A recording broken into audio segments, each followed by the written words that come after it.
Well, good afternoon. My name is Bernardo. I graduated from Queens College in 1970.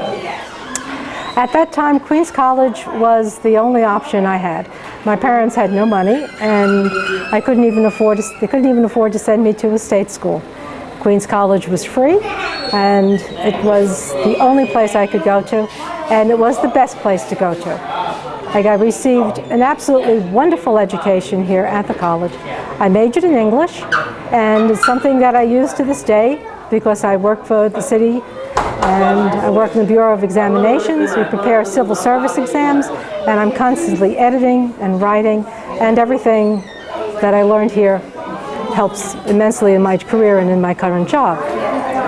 One of the memories of Queens College I have is probably something that, people might not think about so much nowadays, but we were present here at the time of the Apollo missions going on. And I was on campus on the day that the Apollo 13 was re-entering into the atmosphere. And if you've ever seen the movie Apollo 13, you'll understand all the trouble that was going on during that mission. And at that time, most people here were convinced of the fact that the astronauts were never going to make it back alive.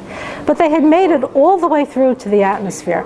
And we were just all waiting and waiting. And we were in the old Student Union, which is way on the other side of campus now, not the nice building that it is right now.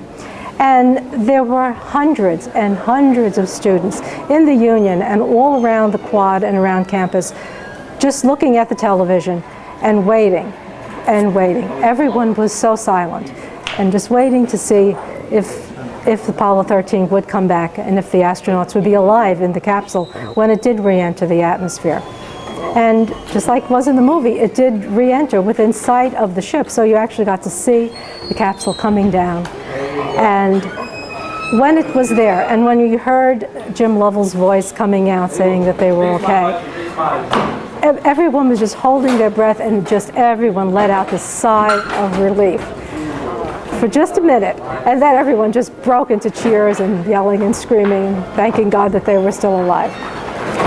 Well, that's a non-academic memory of the school, but still it showed something about the community of the people. Even though we were a commuter, and we still are a commuter school, people on the campus still were all part of the campus.